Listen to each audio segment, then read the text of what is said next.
the face, I embrace debate. I don't make mistakes, I just make my case. Drop spike when I'm done, one more can I say? Not bite, turn my tongue, I don't like the taste. I'm on in the morning, I own my opponent. I'm always in the zone, either zoned out of zone. And then we can get it poppin', pick the topic. If you watchin', skippin' Shannon, skip it, hoppin'. Took these sports and made them pop it, alright.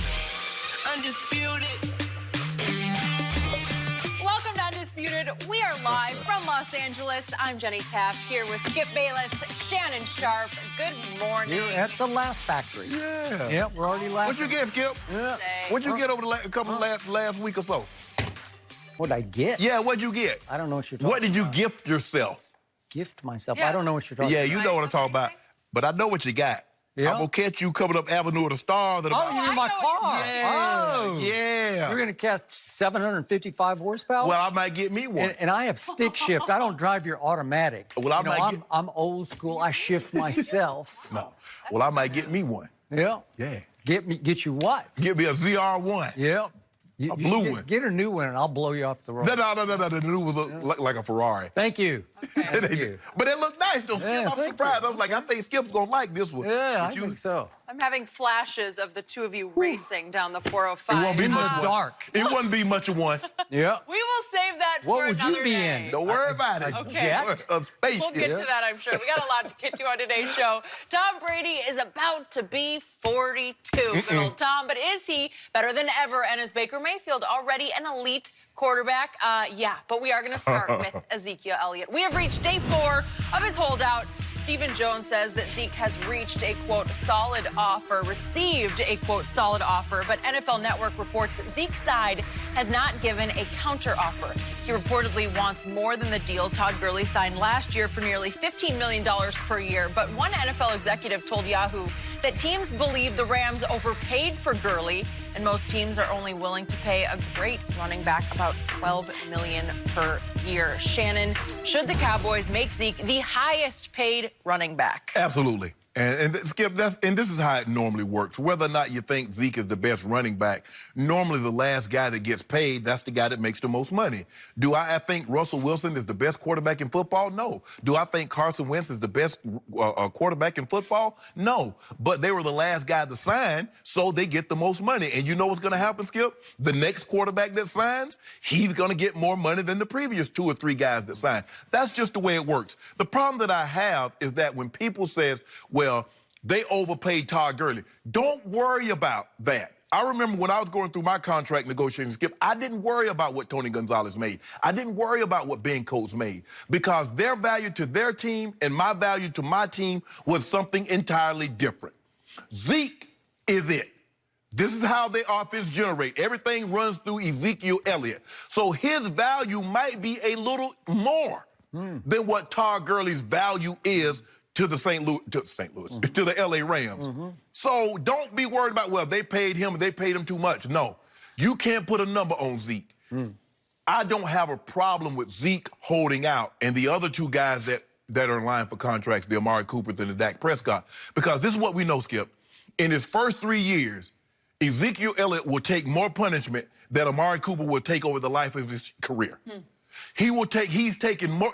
I don't know. Running backs have been dropping like flies lately. Skip. Okay, Ezekiel Elliott is about 1,000 carries into his career. Do you think Amari Cooper is going to take 1,000 hits in his career? No, but he tends to take more dangerous, precarious hits maybe than Zeke does. Go ahead. But it's the accumulation. Yeah, okay. This is why the running back position has such a short shelf life. He doesn't play as long as these other positions. And Dak, I got no problem with Dak. If that's the way he wants to handle his situation, I don't talk about another man's money, but I'm talking about Ezekiel Elliott. He's led the league in rushing 2 of his 3 years. The year that he missed 6 games, Skip, he averaged more yards per carry and more per attempts. That tells me if he plays the full 16-game season, he's going to lead the league in rushing again. So he would have been 3 for 3. Jerry Jones is not a dummy. He understands that in order for him to get, because he says he didn't have very many of these, he was talking at the combine. He says, I don't have very many combines. Well, I brought that up to you the other day. Exactly.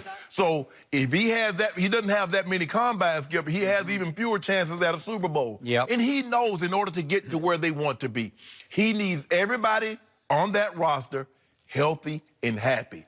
Ezekiel Elliott is the butter, Skip. He's the engine, not to minimize anybody else, but it starts and stops with Ezekiel Elliott. And he's well within his right to hold out because that's the only leverage he has. And when you hold out, Skip, you got to be willing to go the distance now. It's like if you, look, Grandma used to say, boy, if you start something, you got to finish it. Well, Zeke, you started this now. Are you willing to go the distance? Are you willing to miss games in the regular season in order to get what you feel you deserve? I feel he deserves to be the highest paid running back, and I don't have a problem with him holding out. Just quick point of order before I answer Jenny's question. The, what'd you call it, butter? Yeah. The engine, the straw that stirs the drink is the quarterback. He just is. And I'm going to get more into that in just a second, but I'm not going to let you get away with saying that before I go.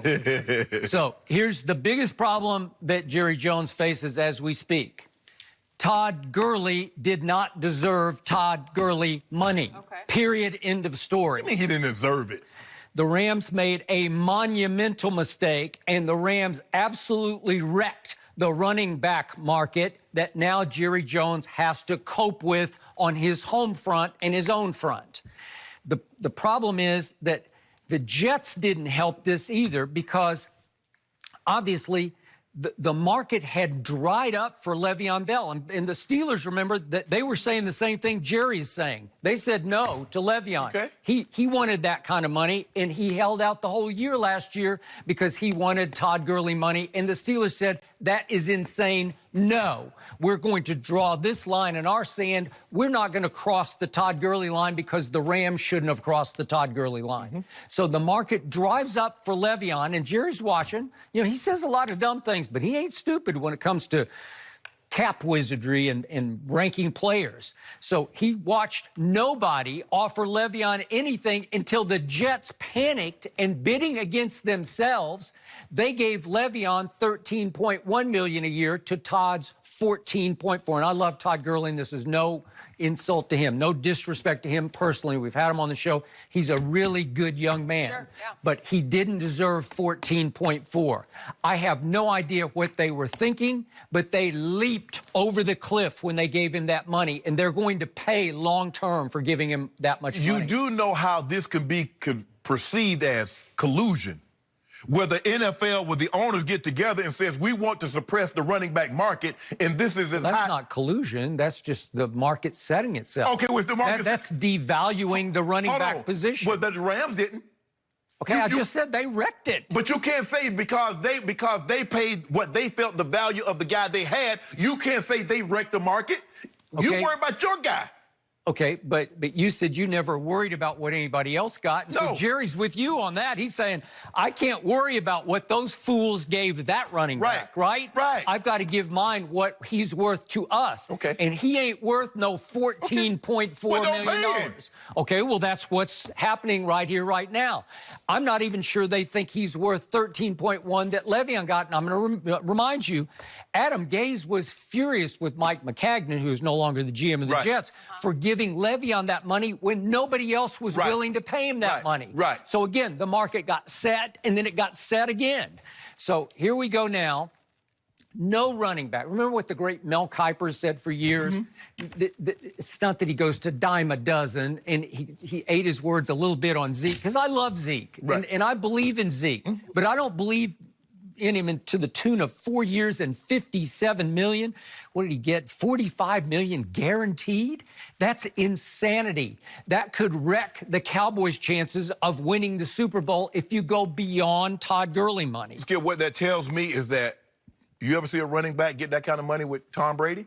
You ever see a running back get that kind of money with Drew Brees? You see him get that kind of money with Aaron Rodgers? So that tells me that they value that running back position because they do not have a guy that's elite. Now, occasionally you'll get an anomaly like a Melvin Gordon. Melvin Gordon says, I need more than what y'all going to pay me right now. He wants Todd Gurley money. He ain't getting that. Okay, well, that's what the Chargers are saying as we speak. Well, here, the reason why he's not getting that, Skip, I think, if I'm not mistaken, he's only had one season in which he's finish the season. So he's not going to get that because of his injury history. Zeke has no injury history. He has field issues. That's another story. You can address that if you like. I'm going to address it right now. That's why in my book, in today's NFL, no running back is worth $57 million for 4 years, because that's 4 more years, especially a running back who has had